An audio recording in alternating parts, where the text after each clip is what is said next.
Well, that was a weird introduction. Anyways, a few months ago, I was visiting my brother for the holidays, and we had one of our classic debates about something that ultimately doesn't matter. We were talking about what defines a great movie. My favorite movie is Jurassic Park. So, when my brother asked me if I thought that was the best movie ever made, I, like an innocent butterfly about to fly into a spider's web, said, "Yeah, I guess so." What then resulted was a debate so intellectually stimulating that the great philosophical minds of the past, Descartes, Socrates, Dr. Seuss, looked down on us in approval. But after our conversation, there were a few ideas I had that I never mentioned. So, I had two options. One, I could be an adult and let it go and continue on with my life. Or number two, I could be a baby and pour hours into making a 20-minute YouTube video that a total of 3 people will watch all the way through, including myself, my brother, and my mom. Although probably not her if I'm being honest. Now, I want to make it clear that I did not actually take our conversation personally. Drew, if you're watching this, and you say you watch all my videos, so I hope you are, I had a great time talking about what makes a movie great. The only reason I bring up our debate is because I thought it would provide an interesting framework for a video to make about my favorite movie. That being said, I'm going to destroy you. Now this topic is kind of already dead in the water, because what makes a movie great is entirely subjective. What I find enjoyable in a movie is entirely different from what you might find enjoyable. Case in point, I watched the Jimmy Neutron movie probably around 500 to 600 times as a kid, and I loved it with a fiery passion, but watching it again recently, however, it's, well, let's just say it's as good as you'd expect a Jimmy Neutron movie made in 2001 to be. That's a big chicken. So whatever your opinion is on movies, and whatever you personally find entertaining, please keep an open mind as I share what I believe defines a great movie. For me, there are 3 things I look for in a film. 1, is it visually pleasing? 2, are the characters engaging? And 3, does the movie have anything interesting to say? So let's start off with door number 1, is the movie visually pleasing? Not only does it have realistic special effects, but does it have interesting shots, perspectives, and colors? Is there a unique and interesting atmosphere? Whether it's trying to be colorful and vibrant or dark and gritty, is it succeeding? Now, it's important to note that for its time, Jurassic Park was a masterpiece in visual effects compared to other hits at the time. It was one of the first movies ever to use CGI, and it blended both computer-animated dinosaurs with detailed, realistic animatronics. However, if we are to compare these movies objectively, we need to forget about the major impacts Jurassic Park had on the film industry and review it by its own merit. And comparing JP to Inception, the point kinda goes to Inception. Though groundbreaking for its time, Jurassic Park can't catch up with the decades of special effects that have occurred between the two films. Inception has a knack for creating mind-bending effects and surreal and dreamlike sequences. So, I concede that when it comes to a film's atmosphere and effects, Inception gets the point. But, okay, alright, just one quick thing, and then I'll move on. Though Inception has superior visual spectacles, it's far less consistent than Jurassic Park. For example, if I were to ask you to name the coolest scenes in Inception, you'd probably say the city folding in on itself, the never-ending staircase, the rotating hallway, the bridge sequence, or maybe the exploding street corner. And though those were very cool to watch, all of them, with the exception of the hallway scene, happened in the first 30 minutes of the movie. The premise of the film is that a team of dream thieves, are hired to invade and infiltrate the dreams of a rival businessman to convince him to sell his company. After recruiting a girl named Ariadne? However you say her name, Leo, the leader, takes her into a dream and explains the rules of how dreams work. All of those memorable scenes we just saw a minute ago all happen within a 15-minute window, while Leo is explaining the rules of being in a dream. Once the dream heist starts, instead of all those reality-altering physics we just saw creating interesting challenges for the group, we instead just get a bunch of people shooting each other. Christopher Nolan, I mean, can I call you Chris? You had a premise where literally anything was possible, and you chose to have them shoot their way to the end. You mustn't be afraid to dream a little bigger, darling.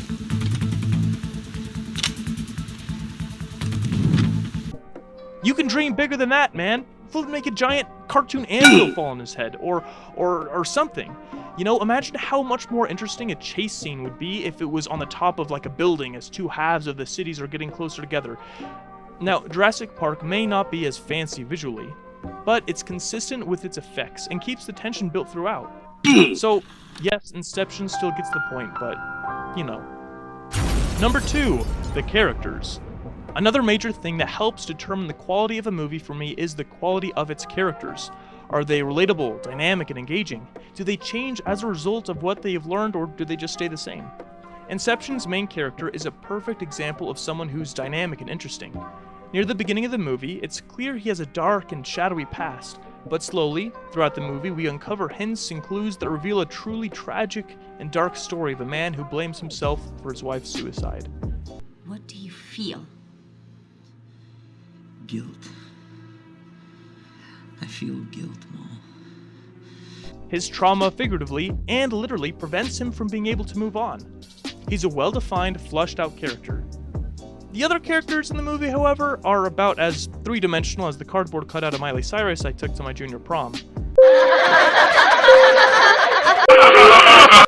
Meet Yusuf, the nerd, Ariadne, the cute girl, Eames, the bad boy, Arthur, the jock, and Cobb, the basket case. You know, if they cast Paul Gleason as the janitor for that dirty warehouse, we'd probably have a Breakfast Club remake. Outside of Cobb, none of the other characters have any depth or actual development to them. Take Ariadne, for example. Her only purpose in the movie is to provide an excuse for the characters to explain things the audience doesn't know.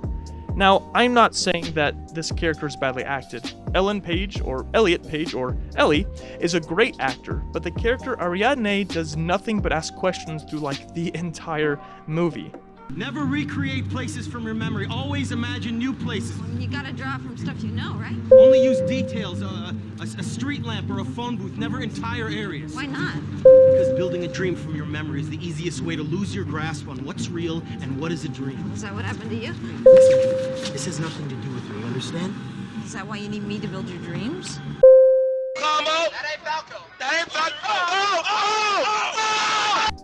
Like, her character doesn't really do or say anything interesting. None of the other team members do. They're all so similar that I actually forgot that these two guys were different people when I rewatched it recently. But contrast that with the side characters in Jurassic Park. Each character, whether they're given a lot of screen time or not, are immediately memorable, quotable, and iconic. Seriously, try and quote any of the side characters in Inception, and I bet you can't think of more than 3. You're waiting for a train. A train that'll take you far away. To convince me to honor our arrangement. To take a leap of faith, yes. You never really remember the beginning of a dream, do you? You always wind up right in the middle of what's going on. But even those who haven't seen JP for years can quote half a dozen memorable lines. Welcome to Jurassic Park. Hold on to your butts. Yeah, but your scientists were so preoccupied with whether or not they could that they didn't stop to think if they should. Clever girl.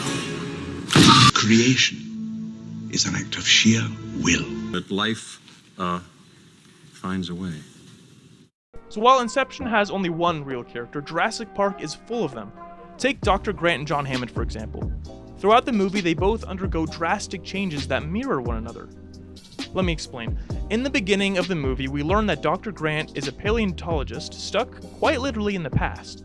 The movie makes it clear that he isn't good with technology, symbolizing how he's stuck in the past. Look at the extraordinary. What'd you do? He touched it. Dr. Grant's not mission compatible.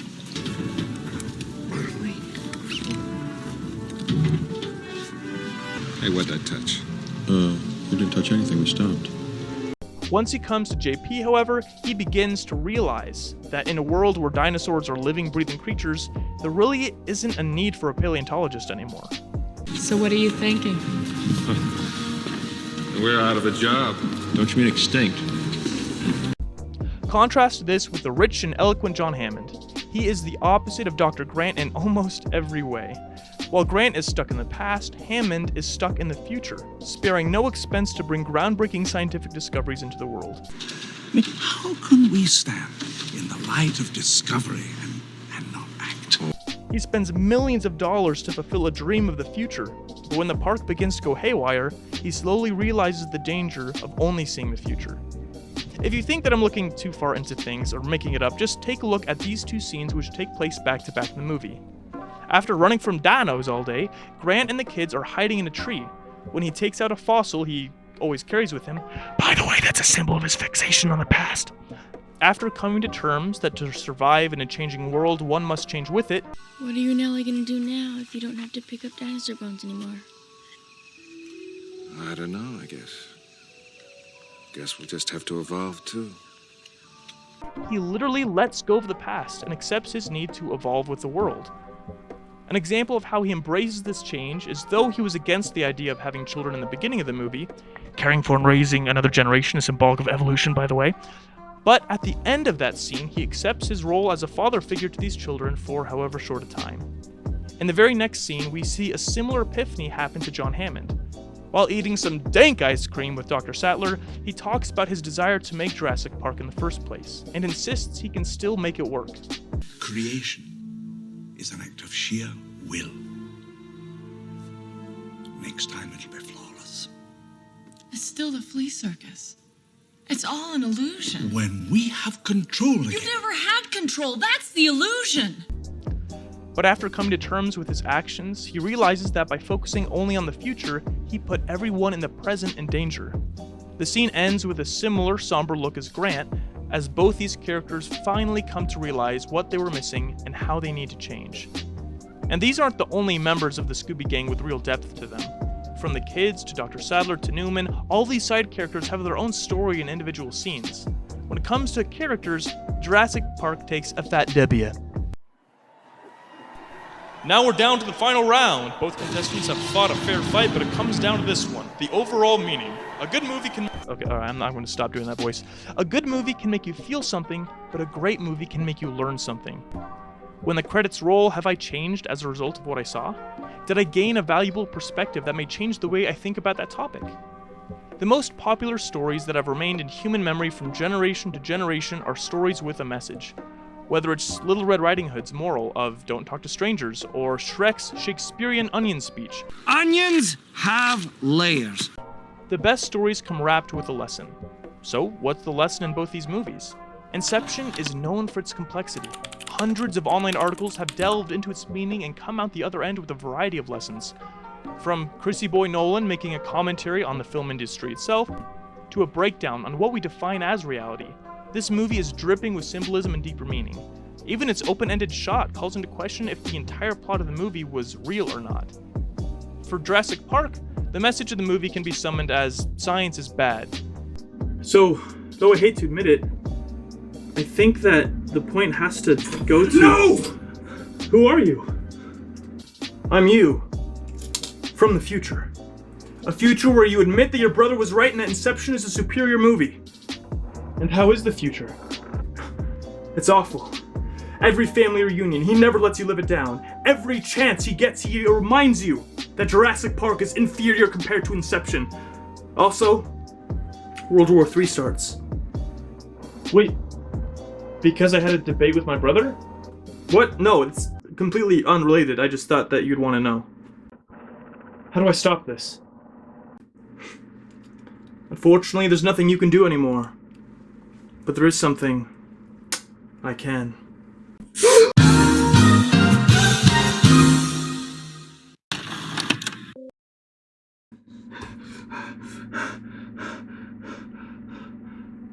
Sorry about that. Where was I? On the surface, it may seem like Inception is a deeper movie than Jurassic Park with all of its... But there's a very real difference between complex and complicated.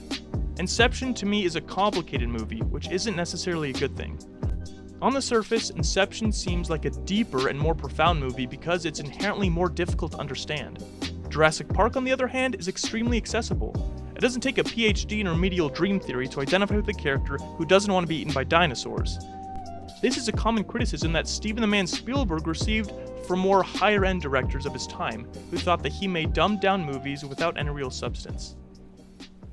Steven Spielberg can't be compared with people like Mike Nichols or Barry Levinson.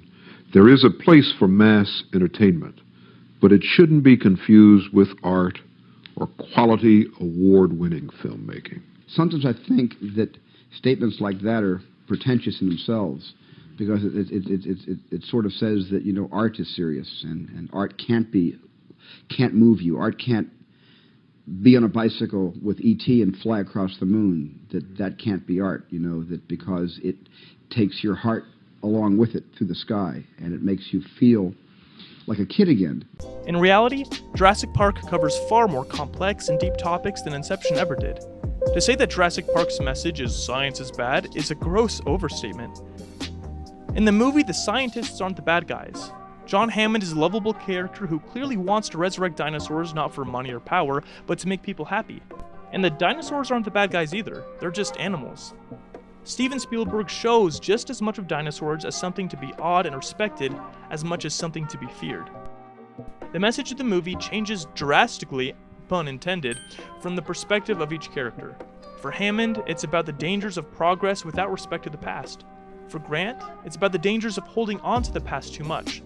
For Newman, it's about the dangers of corporate greed. For the kids, it's about coming to terms with their parents' divorce and having to rely on each other. I could honestly write a dissertation about every character, but the video would be hours long and no one wants that. Jurassic Park is like a Big Mac, while Inception is like a fancy appetizer at a 5-star restaurant. Though the latter may seem like a better meal with all of its fine china, cutlery, and garnish, take it all away and all you're left with is a lot less to chew on than a juicy burger. Just because one might appear sophisticated doesn't mean it tastes better. And the Oscar goes to...